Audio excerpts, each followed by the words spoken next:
Welcome to the Heat of Command podcast, mastering the art of fire service leadership. Where we, your hosts, aim to teach you how to use introspection and self-reflection to be your most authentic, genuine self, leader, and human being. And now, here are your hosts. This is Kyle Matusik. And Kerry Henderson. Thanks for joining. Welcome back to another episode of the Heat of Command podcast. Kerry and Kyle are here today. Late May into June. In Virginia, it's been pretty cold and rainy, which has been terrible. I'm ready for hot and sunny summer weather. But today's episode, I've been thinking a lot lately, and I hear it in the firehouse. And people talking about the difficulty in balancing their family life. And especially this time of year when there's graduations and end of the year plays and end of the year concerts for kids and their kids in school and softball tournaments, baseball tournaments, just all the things. And I hear so many of the men and women that I work around talk about how they're trying to balance all of that. And just right before I got off work today, one of the captains was talking about his daughter made states. I think she does like track and field, and she has to go like 3 hours north of here. It's on the same day as his son's preschool graduation. And he's a blended family. So the challenges of that and working shift work. And he's, one of our awesome captains that does a lot for the department. So he's teaching this aerial class that we have going on. And it just really made me think, how do we do it in the fire service? We all make it work. And could we do an episode where we talked about the things we've dealt with, and particularly I wanted to talk about the guilt sometimes that we feel as parents and as spouses, and not being there for all the special events and all the special occasions, and how to deal with that guilt, and also talk about maybe some hacks of things we picked up along the way that make family life a little easier, especially from the perspective from both of us. We have different perspectives. You're a man, you're a husband and a dad, and I'm a wife and a mom and a firefighter, and just maybe some perspectives on the other side from a firefighter spouse. And I understand maybe my perspective's a little different than the average firefighter wife, but I don't know. It's probably very similar. And then also just talk about some hacks and how we have navigated that just from our perspective. So curious to see what you and your wife do to make it all come together and make it work, especially as homeschool parents. Yeah. I mean, we definitely have our challenges, and as we start diving into this episode, I know we're talking about families, but, for our young listeners that don't have families yet, I think there's going to be a lot of value for here too, right? Because we train all the time at work, and we do a lot of things, and we fight to do a good job when we're there. And, we've talked about it before, where the fire service, and I've said it before, will take everything you're willing to give, from your time, your sleep, your body, and sometimes that's even your family, right? And it will take everything, and it will continue to take until you say enough is enough. And that's where, that's a deeper conversation on boundaries. And we might dive into that a little bit, and we're talking beyond we hear that those hot terms, work-life balance, and we need to balance things. But our industry is so different, right? Because it could be a quiet erosion over years, not just, out the gate, but, after year 1, year 2, and you just keep going down this road. And then we're not fully present where we need to be the most, and this conversation can even get into a little bit of that identity and who you really are beyond the badge. And sometimes, especially for the newer people getting in, so gung-ho, next thing you know, your full identity is this career. And I'm here to tell you that you are so much more than this job. And my encouragement to everybody is to figure out who that is, right? What is that you bring to the profession? But this job will take everything from you, and I've been a part of it as a kid, being raised in this type of culture and industry, now being in the industry as a working professional. So I understand the challenges, and there sure are, but a lot of it comes down to priorities in life, boundaries, and things of that nature that hopefully we make apparent today and have this discussion to be on the lookout for. And especially with so many younger people coming into our profession, I think, as we talk about families and the balance and how we do things, a lot of this I hope resonates with you. And through the mistakes that I've made, maybe Kerry has made, you can learn from our mistakes. So when you do have your family, you are not reliving the things that we have done already. Take it from us, take our words, and just don't make the same mistakes we did. Yeah, and my experience has kind of ebbed and flowed because there was a time where I gave so, so, so much, but, as a volunteer and as a career firefighter. And then I became a mom and figuring out that balance and, going through a divorce and getting remarried and blending families and all of that.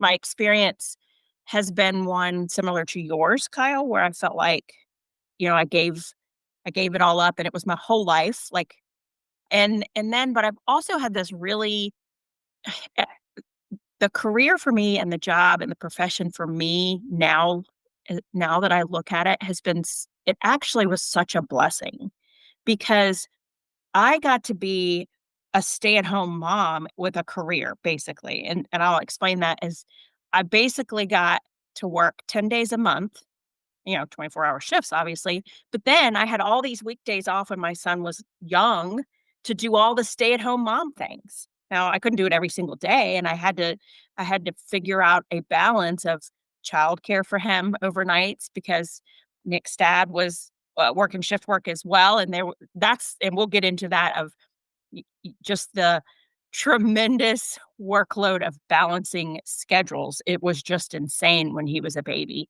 But it was such a blessing to have that schedule when he was little. In preschool, I could work in the classroom. In elementary school, I could do PTA. And looking back now, what a blessing it was to have this career and actually to have a department too that supported a lot of that stuff. And so I think it's neat that we have 2 different perspectives there, right?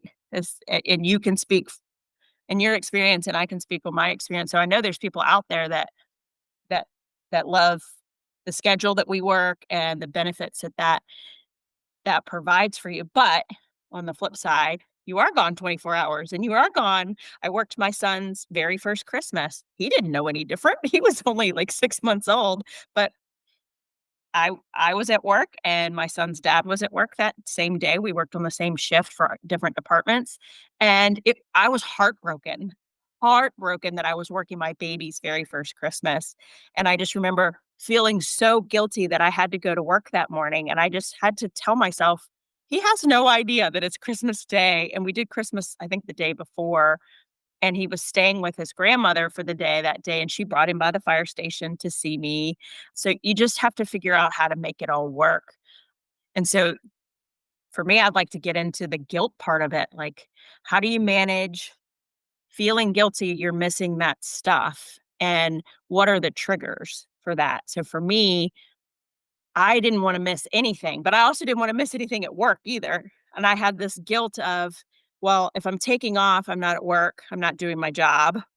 But if I'm not at home and I'm not at all the school events and all the sporting events and all the things, then I felt guilty there. So to me, it was a constant tug of war on my heart, on my mama heart.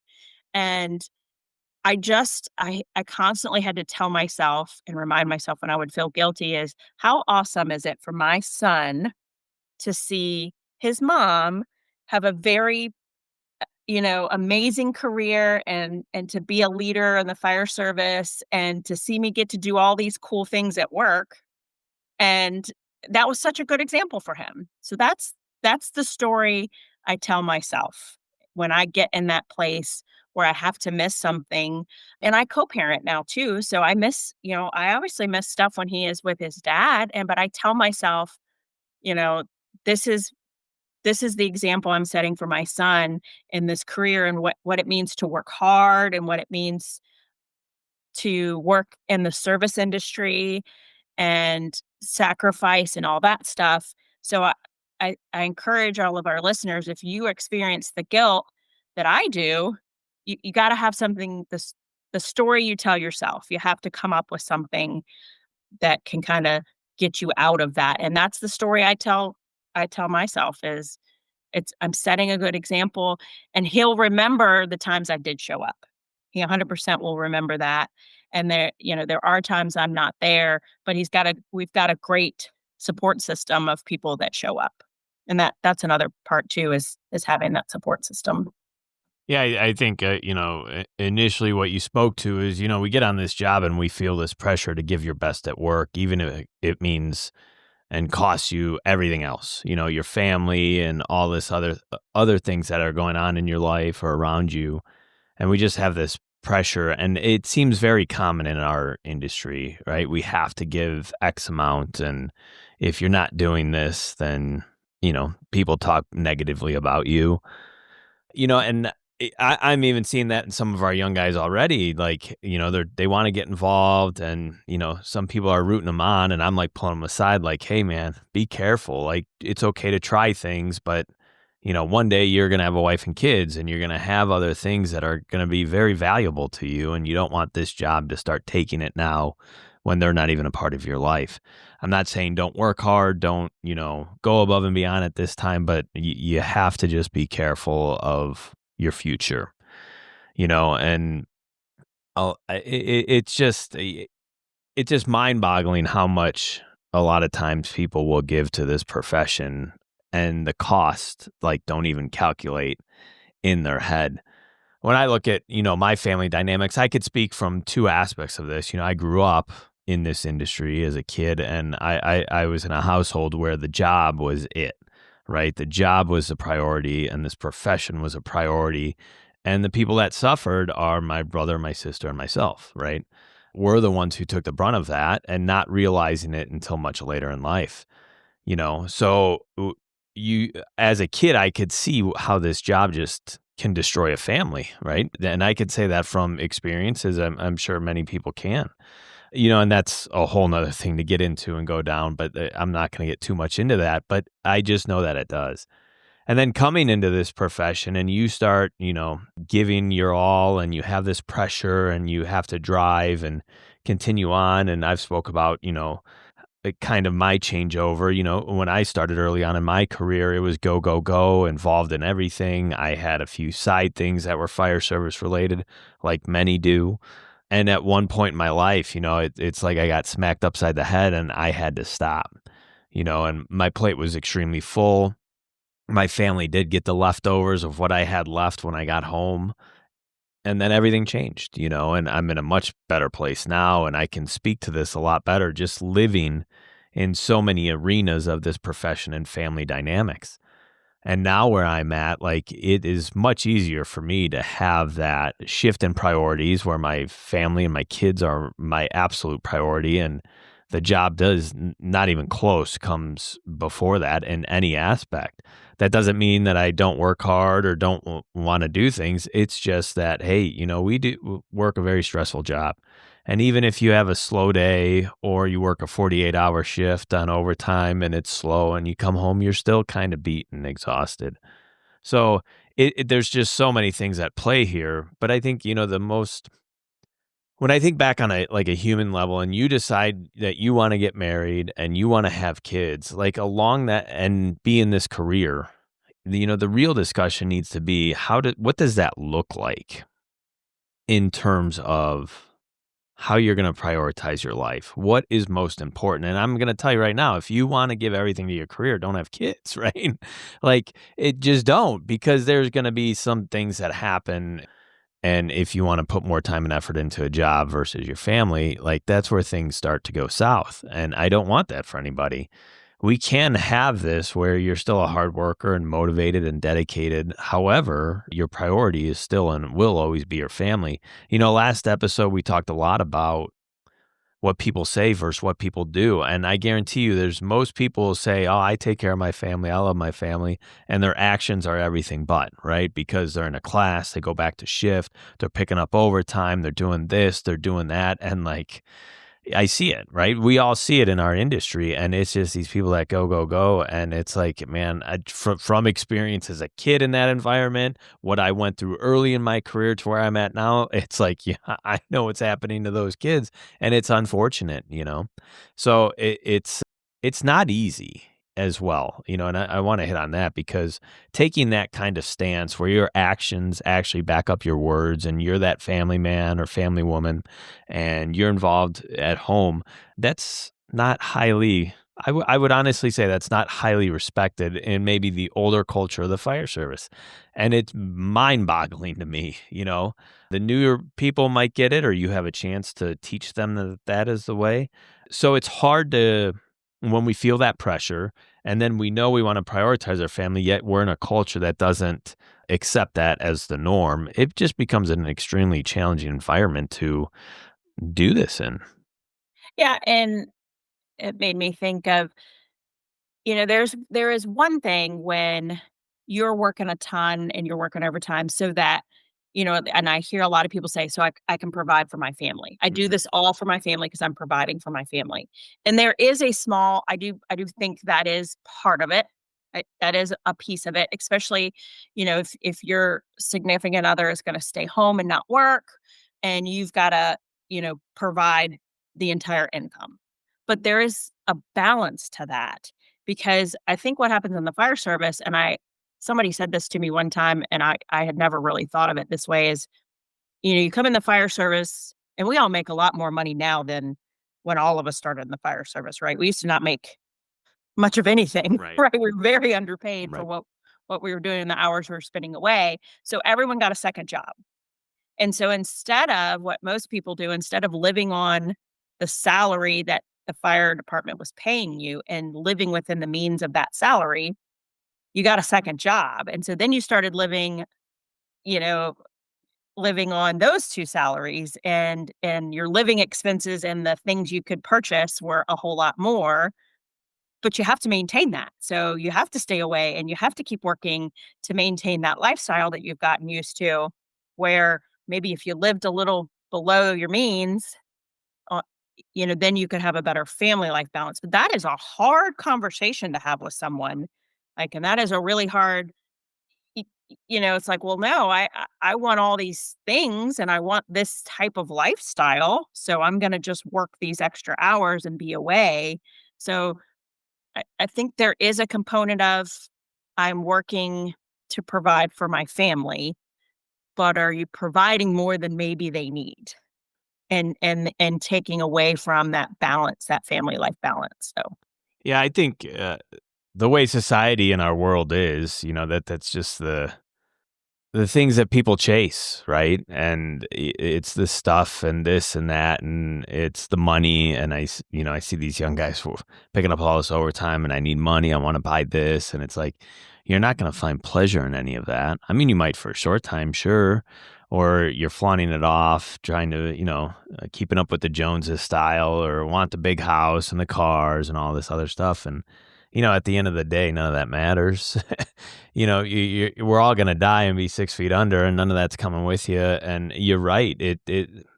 When we look at balance, I would even take it a step further because I think it's more than just a balance. It's more of real priorities and what's important. And I will tell you right now, hands down, there's nothing more important than spending time with your family. No amount of money, no amount of stuff like that just does not matter. So it's shifting that mindset to be like, I don't need that overtime day. I don't need to go to that week-long class where I'm going to miss out. You know, and I always tell young guys because some of them are just grinding and even some of our middle of the road guys and girls, my wife has been a stay-at-home, and we're on a single family income and we make it work. And you're right. We don't buy everything. We don't have everything, but we don't need it. So it is possible, right? I will say that hands down. We weren't given anything. No inheritance, no nothing. We've made it this far on our own. So it is absolutely possible, but it is that give and take, and there's things we can't do. There's things that we are able to still do. But it is that balance of needs and wants, and the biggest thing that people need is real, authentic relationships.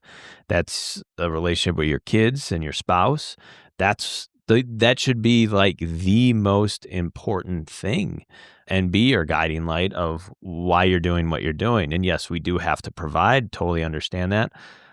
But it just comes into like all these things and what the world and society tells us is success and what we need to have. And we need to buy this and the newest and the brightest. And it's just, it's all meaningless, Kerry, right? We're getting a little biblical now, but like at the end of the day, it is, and you have to really look at what matters. Our job does matter, absolutely, hands down. Not taking anything away from that, but I have seen so many families destroyed, and it's sad.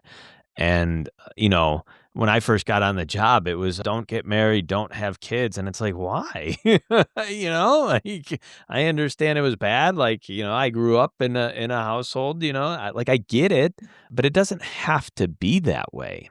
It could be everything you want it to be. Obviously, our careers does present different challenges in that, but I will tell you, after I kind of offloaded my plate a lot, I would say my presence in my household is phenomenal, even with the job. I don't miss a whole lot. We do homeschool, like you mentioned early on, so we just have we're just around a lot, so it's kind of nice, Again, there's some missing Christmas and stuff, and we Santa comes early now, right, for firefighters and cops and military people. So there's like easy workarounds nowadays for all that stuff. So it's kind of easy, and it's like, all right, I'll take the holiday. Like the kids don't know any better right now, so I can utilize those excuses for the time. So it's Well, just and I go ahead. just to interrupt you really quick. To play devil's advocate, you grew up in a public safety household, so you Mhm. probably were used to doing holidays on different dates. I grew up in a very, uh, like, the day of the holiday was like a huge deal, and so my guilt over missing the specific day, completely unreasonable, but my brain can't unwire that. Yeah. And so I have a very hard time, and we always shift holidays, and my husband is on shift work and, works for the fire department too. And I think his shift has had Christmas Day for the last like 4 years. And I've been on call a couple of those, and then we also throw in a custody, co-parenting schedule of Nick goes in the middle of the day back and forth. And so to me, like, Christmas has become like a huge source of anxiety for me. And I have to like talk myself like through it because Christmas, I just love Christmas. I love everything about Christmas. And so I have a hard time when like, I've been home by myself on Christmas Day, and that's heartbreaking. And so if you're in that situation, I recognize you. And if you're the type of person like me where the day of is for whatever reason wired in your brain to be like so important, I get it and I understand it, and that's valid. You just have to come up with coping mechanisms like I have. And so I have a good support system in the neighborhood, and they invite me over for breakfast, and people check on me, and that's just how it is for me. Like, I never got used to, in the 20 plus years I've been in the fire service, I have never gotten used to doing a holiday on a different day, especially Christmas. I think Christmas is just that's the one for me. Yeah. Yeah, so sorry to I interrupt. would say the one for us is Father's Day. I always make that like the biggest Okay. holiday of the year. That's usually our first day of our big camping trip. So, but Okay. that just Yeah. happens to be that. It's not really. And I would say, as we speak about like these big days and these big milestone days and things like that, we cannot, and don't want to discredit all the other days. I think there is so much more value and importance of you just being home, even on a Thursday in the middle of summer, on a rainy day, sitting in front of the TV, watching movies with the kids. Like, there is so much value there. And, through the career, I have heard, well, the kids are in school or they got nothing going on today, so I'm going to pick up this overtime or I'm going to do this class. And it's like, that's still extremely valuable time with your family, even if you're not doing something, and just that presence of a parent's in the home with the kids is so important. I believe, at least, it's so important to their growth and just being around and available. There's so much value there. So yeah, as we look at examining, the tough days that it's hard to miss, it's should even be just as hard to miss those regular mundane days that really not much is going on because I enjoy the days where I come home from work or after 48 and I'm exhausted and it's raining and my wife is one of those people that likes to go, go, go. I always make fun of her. So when dad comes home and I'm tired, I'm like, where you girls going? I got 2 girls. So I'm like, were you girls going all day yesterday? They're like, yeah. I'm like, cool. Pizza's movie day. And they love it, right? Mattresses come out, we put blankets out and we chill, and early on in my career, like, people used to ask, like, if you didn't want overtime, why not? What do you have going on? Again, you're like, what? What does it matter? I have nothing going on, and it's none of your business. Like, why you're trying to justify why I should or should not work more? Like, that's crazy. No, you should be home. Like, value that. Like, it should be such an important thing. And when we look at it, just man, we could go on for a long time. Now you're getting me heated. But it's so important, and we look at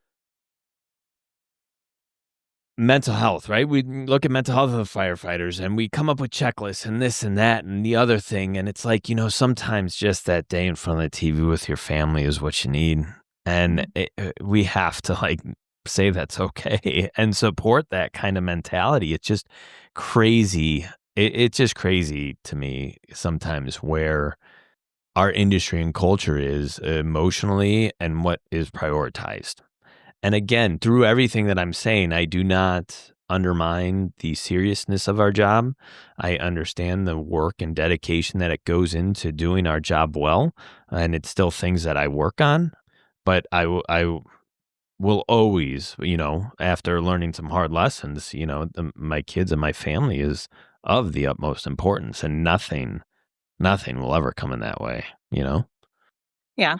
And you're so right. It's such a simple thing, just being present, but it's such a big deal. And I see my son is so funny about when my husband is not home, and he'll say, he'll get up in the mornings or like get home from school. He's like, "Where's AJ? Is AJ at work?" And I'm like, "Yeah, he's at work today." He's like, "Oh man." And I'm always like, "What? What does mom like chopped liver?" And he's like, "No, it's just more fun when AJ's home." And it's just, and it just feels like there's more going on when AJ's here, even if we're doing absolutely nothing. Like, he says dinner is boring if AJ's not there. And we at dinner time, we usually play a game. So we usually play Family Feud, and we have decks and decks and decks of Family Feud cards. And it's the family version. And we always play some sort of game. And it is more fun when AJ is home. And so it is important. And I saw something, and this is a little off subject, but I saw something the other day, and it was, somebody asking, I think they were asking like a psychologist, how to raise a son that, how to raise like a son, your son into like a good man, and that would, that would be a good husband. And it was advice for men and women, and it was like, for advice to a woman would be to find a man that demonstrates that, right? That loves you and demonstrates that. And there's nothing you could tell your son. You could tell him 100 times. And this goes back to, our podcast last week about it's the actions. It's all about the actions. It's not the words. And it was to men. It was, to dads and to men is you have to model that behavior. You can't, there's nothing you could tell him 100 times. It's modeling that behavior. And that seems so obvious when you say it out loud, but I think it's important in that, sidebar of this conversation. But so to kind of swing back the other way, there are absolutely times where our shift schedule makes family life difficult, and the coordination of childcare and school pickups and drop-offs and events, and if both parents are working, it's even more complicated, and if you don't have family near you or a support system, how do you make all that work? So hacks that I've seen for us and for my family is a very well planned out calendar. So when Nicholas was little and his dad and I were both on shift work, and we chose to work the same shift schedule so that we because if we were on opposite shift schedules, we would only see each other 10 days a month. And so we worked the same schedule. And so Nick went to a babysitter for during the week. On the days that we would work, he went overnight. And then on the weekends, he would stay with my mom or his other grandmother. And so I would make a schedule for the month on a piece of paper. I printed a blank, you know, monthly schedule, and I wrote where Nick was at going each day, who was at work, who was picking him up, who was dropping him off, and anything else for that month that had to do with our family. So that if we needed to, like if my ex was working, his side job, or if I had meetings or committee meetings or committees things I was part of, or whatever else we had, it all went on that calendar and it went on the refrigerator, and I made copies of it and would text it to all the people involved. So all the people knew, okay, dad is picking up, mom is dropping off, gotta send cupcakes this day, or like Nick is going to water country with the babysitter this day, gotta send this stuff. And we had to constantly communicate about it. And now there's apps, and there probably was back then, but I've never been super technologically proficient. But I've seen a lot of people use the Cozy app, or if you can share a Google Calendar. And what works now for us, the biggest thing is, how do I say this nicely? I can't tell my husband one time that we have a thing going on. Like, hey, next week I've got this and I'm not going to be home. That's not going to stick. So what really works for us is like once a week or once every couple weeks, we sit down and go over kind of what the next few weeks or month looks like. Because and I've talked about this on here before, when dependability is one of my one of my values. And when things don't happen that I expect to happen, I'm inappropriately all out of sorts. And so we have to talk about, like, when are we going on vacation this year, and what dates are those, and when will Nick be at his dad's for vacation, and when will this go on, and we have to talk about it in person and actually look at a calendar together. And so I would recommend, once a week, Sundays, Mondays, whatever your day is, plan your week out and have an open and honest conversation with your significant other about your expectations for the week. Because it's not just a simple, I've got this going on Friday. Well, I have this going on Friday, and somebody has to be there to get the kids off the bus, or somebody needs to be there to do this, or, it's that invisible workload that people talk about that goes behind making all of this keep working. Yeah, I think the Google Calendar is a shared Google Calendar. Well, I mean, the motto in our house, if it's not on a calendar, it ain't happening. So, Yeah. so I think that's a huge thing. I mean, a lot of times I look at people and you and your life and family dynamics and people I work with, and I just don't know how people do it with two working. For me, I'm very fortunate, right? And it's having my wife stay at home and run the house and do things does give me a lot of pressure is lifted off my shoulders of running around and shopping and all this other stuff that just it gets done, which is nice. And so when I get home, like, I don't have to worry about the mundane tasks that need to be done. Obviously, cutting the grass or doing whatever, but all that other stuff is done, or she handles it, so I get to come home and be present, so that's, I'm fortunate there. And for us, it works. I think one of the biggest this is going to sound silly, but the biggest hack I think for this is, we're going to go back to dare, just say no. Right? I think, challenge yourself over the next month. If there's not a mandatory, if there's overtime that's not mandatory, say no. If there's a class coming up and it's going to take you out a week during summer, say no and go to the local pool at the park district and take your kids there. I'm going to tell you, it will give you back so much more than that class. Guaranteed, hands down. And my hope for everybody is that you could see that and actually experience that, because there's just so much value there. So it's literally just say no.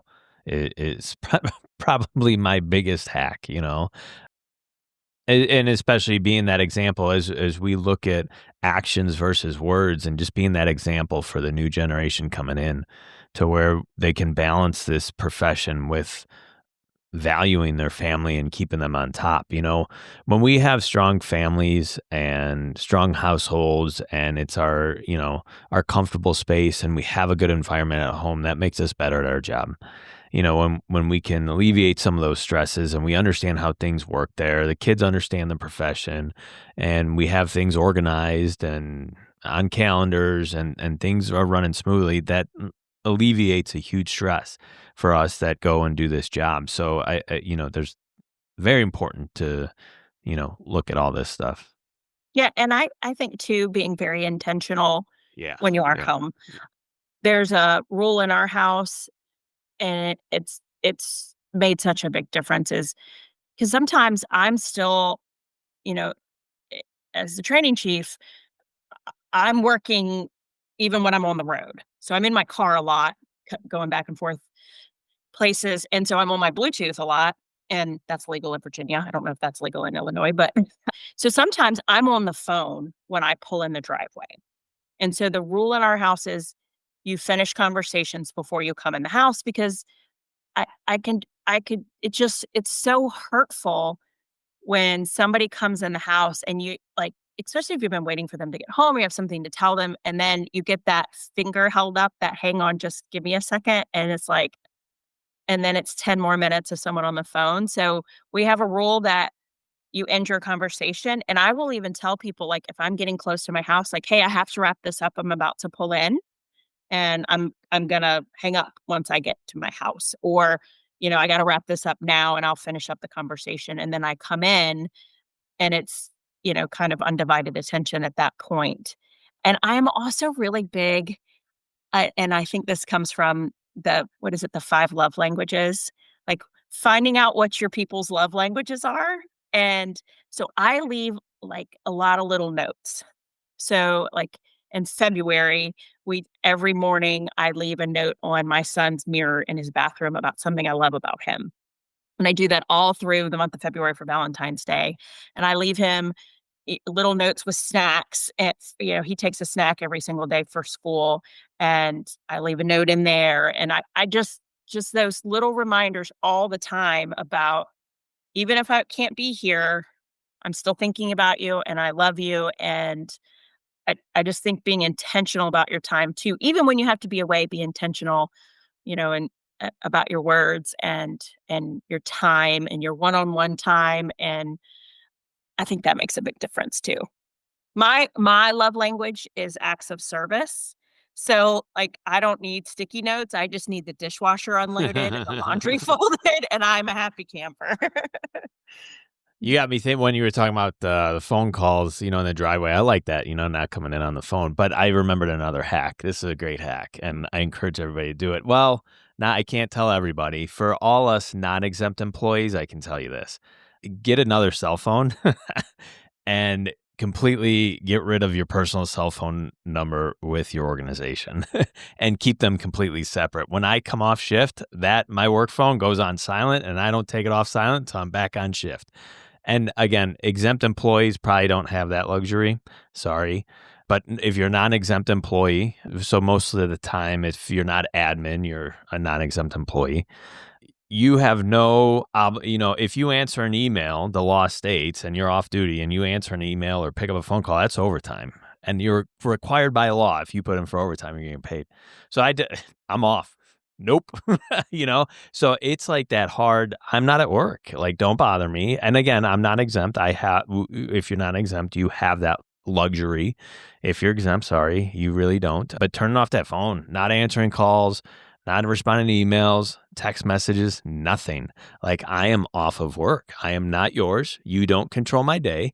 I'm where I need to be right now. And it's none of your business, you know? Sometimes we get in this place where work becomes every aspect of your life and they can get in touch with you whenever and you have to respond. And it's like, no, no, no, I don't.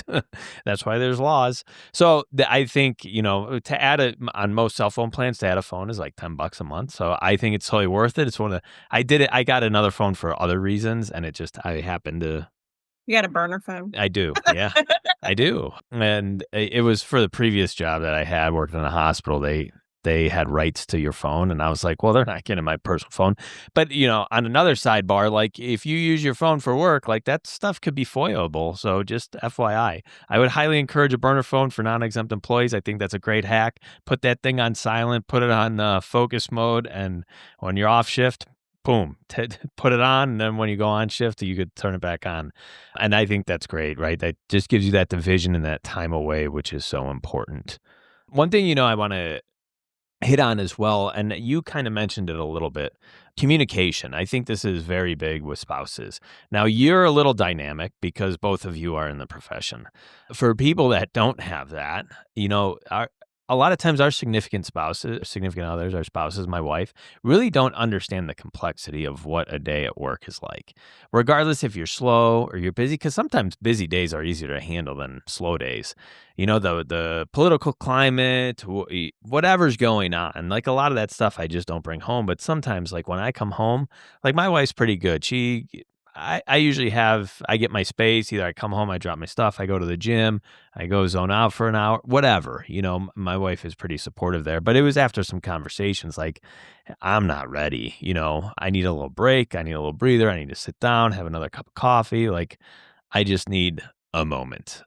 But have those open lines of communication and understanding why, and even, if you have those bad calls, whatever the case may be. But I think communication is very important for people who, no matter, we've been together for 22 years. She was with me through the military. But at the end of the day, she really doesn't understand the complexities of the job. And I can explain it till I'm blue in the face. But until you experience it, you just don't know. So having those open lines of communication to where you can explain your feelings. I know that's hard for men to do, but explain, And like, some women too. yeah. Don't exclude us because I'm, yeah. But like just being open, like this is what I need, and then I'm good. Like then I'm good, and I'll be present. But if you come at me right away as I walk in that door, it's gonna we're going down a wrong road, So having just that open communication, if you need more than an hour or 2 hours or whatever, just every day is different, and that's the challenges with our job. We can't predict what's going to happen next shift. And so sometimes we can't predict what it's going to be like coming in the door. Obviously, historically and routine wise, we have a general idea, but at the end of the day, sometimes we just don't know. So communicate, tell them how you feel. And I'm sure that most of the time that should be welcome with open arms. Yeah, and it's interesting too, and the dynamic with us is when we were first together and early in our relationship, and it took a while to figure this out, we would fight about work. We have a very different perspective on leadership. Well, maybe not leadership, but just a different perspective about the department and the fire service. And so, we would talk about something and we would fight. And I would be so angry with him. Like, why do you not see the way I see it? And so we just have a rule. We just really don't talk about it. Like, we just finally had to say, we can't talk about work because we're going to fight about it. And it just isn't worth it. Now, if there's something I need, a call I've been on that's hard, of course, I could talk to him about it. And it is different being married to someone in the fire service because it just is the understanding there. And it doesn't take as long to explain something like, a call I've been on. I don't have to explain all this other stuff. And so there's a different level of understanding. But people at work know my husband and I really don't talk about work. And there's so much that I'm involved in at work. I can't talk to him about it. I just can't, and I just wouldn't. But the stuff we can talk about, we usually fight about. We just don't talk about it, and it's so neat. And when were first together, he has really lived his life and his fire service career a lot like you are now, where when he's off, don't bother him. He doesn't want to talk about fire service stuff all 24/7 with all fire people all the time. Where I had been so wrapped up in it for so long. And so I would, want to talk about fire department stuff. And he's like, "Ugh, why are you talking about that? We're off. Why?" And I'm like, "Oh."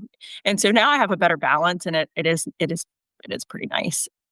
But yeah, communication for us has made the biggest difference. And like you said, sometimes when I come in, and it's interesting because even with someone in the fire service, I have to remind him, you know, when I come in the door, sometimes I need to, well, the very first thing I come home in my uniform, which I hate, but I'm an office employee for the most part. So I can't leave my uniforms at a station. So I come home in my uniform, and the very first thing I want to do is change my clothes. And so sometimes I come in the door and he's like telling me 30 things. And I'm like, I need to go in the closet for a minute and shut the door. And I just need to decompress. Like you said, I need to decompress, and I want to get this uniform off, and I want to get in my regular clothes, and I just need a minute. So even if you're married to somebody in the fire service, that's a conversation that I think a lot of us have to have. Yeah. Yeah. I want to kind of maybe that call to action or let our listeners think about. And, we can just go over kind of our answers here as we wrap this up. But when the career is over, so when your career is over, and I think this is a very great question. What do you want your family to say about the way you balance the job and your family life? Like, what do you want your kids to say? What do you want your spouse to say in terms of that? And, that should be a sense of a guiding light. So, yeah, I'm curious when it's all over and you're done, and you're both done. Let's put it like that, right? You're both done. Like, what does that look like? What do you want the kids to say and or think of how the balance was? I first want my kiddos to think, I want them first to think, man, mom was at so much stuff, and her schedule let her be able to do that. And my mom, wow. And I want them to kind of wonder, how did she manage that? Like, she worked an awesome career, but she got to be at all the things. And that's the beauty of our schedule to Mhm. me. But I do want my kiddo to think back, wow, I had a really strong mom, and I'm really proud of her. But another call to action that goes along with this is, if you're not thinking right now, what do you want to do when you're done? What's next for you? I think I didn't think about that for a very long time. So I wasn't putting money in the right places and saving, and 457s and deferred comps, and what does healthcare after retirement look like? But also importantly, I can retire when I'm 50, and I want to go do fun stuff and live on a boat and travel the world, and I want to write and freelance stuff. And you gotta be thinking about that now. Not, and I don't say you have to be, because, you know, you have to be. I want you to. Like, I want you to want to. I want you to want to think about what's next for me and what else, and how do I make that happen? So, yeah, what do your kids and your family say about you, and what's next for you? Yeah, so I want to kind of answer that in two ways. As a Okay. kid, right? Because I can't answer that as a kid, and then as a dad. As a kid, I would say that my dad prioritized a job wholeheartedly, without a doubt, and it affected me greatly through me becoming a parent and going into this profession. To so much so that I'm like, I can't wait to be done, right? I got 3 years left and I'm done. I'll be retiring at 43. I won't collect till I'm 50. That's fine. And on to what's next. For my girls and my wife, they know this is normal. And I would say that for us and our schedule, you're right on with our schedule. I would say that I make more things than a 9 to 5er. I'm probably at more things than a 9 to 5er, hands down. So it is very cool that I can make all that. And I think my kids would say that I was there and showed up, but also that I think they will definitely realize what my priorities and values were at home over my career. And I don't think it would be a balance thing. It would be, the scales would definitely weigh more at the house. And I think that's what they would say. And that's what I want them to say, Any legacy I leave behind, it's just for those girls, right? It's for my girls and that's it. And that's what I work hard to try and do and strive for. That's what's most important to me. So that's what I hope they would say. I know my wife a little different. I mean, she saw me going down the road of the career's everything, and there were those couple rough years, but then that hard stop, and it was a hard stop and changing the course of everything. But to recognize the growth and the reprioritizing what life throws at you, I think is important. And I want to encourage, it's okay to do that any stage in life, Just because you're so far deep in doesn't mean you can't stop today and just reprioritize. And again, reprioritizing and looking at your family and putting a lot of value there and balancing things out does not negate the fact that you are passionate about the job, that you're hardworking at the job. None of that goes away. It doesn't have to be if that, then this. If I'm good here, if I'm great here, I'm not going to be good here. No, it doesn't have to be like that. You can give 100% in both, but there needs to be a division, right? There needs to be intention, like you said. I love that word in all that. So, yeah, I think that's what I would say. But I would, for our listeners, just contemplate that. And then for me, after, like I said, I'm looking at a second career, and I think being able to retire early, in Illinois, the way the pension works and stuff, they have different tiers. I happen to be in the better tier. I just got in time, so I have an ability to retire with 20 years of service, and I could collect at the age of 50. So that brings me to being able to retire within 3 years here and finding a second career, and what that is, I don't know yet. I got some things, a lot of conversations going and trying out different things, and I don't know. We'll see. We'll see where that goes. But yeah, I'd be excited to sleep in my own bed every night again. Yeah. So I think to wrap it up, I would like to end with my other favorite value word, which is grace. So give yourself some grace, right? If you're feeling guilty about what you're missing at home, what you're missing at work, if you feel like you're dropping the ball and the schedule's hard to manage, give yourself some grace. It's not about perfection. It's about, follow your heart, do what you feel is right, which you and I tell you this story too real quick is my pastor told me one time I was trying to make a decision. This was earlier in my career about if I was going to take a different position to come back in. I was back as a station captain, and they were looking for somebody to come in to be an EMS captain and admin. And it was when Nick was in preschool, and I just really didn't want to do it. I didn't want to miss being able to be in his classroom so much volunteering, but I was afraid it was going to mess up my career, right? That if I said no, what would that look like? And I was praying about it, and I was like, you know what? I'm going to ask my pastor. So I called him up and I was like, hey, and he was like, you've already answered this question, Kerry. He said, but no one ever looks back and says, I wish I would have spent less time with my family. Right.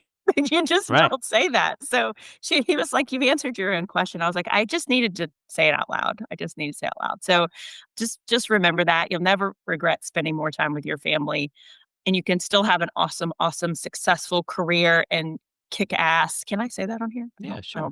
Okay. And yeah, so give yourself some grace, and we love you guys, and hit us up if you have any more questions or answer our questions. We'd love to hear what you got. As we wrap up another episode, this has been Kyle And Kerry from the Heat of Command podcast. Thank you, as always, for listening. Please make sure to follow and subscribe on Apple, Spotify, and YouTube. And as always, we love the feedback. Keep it coming. See you next time.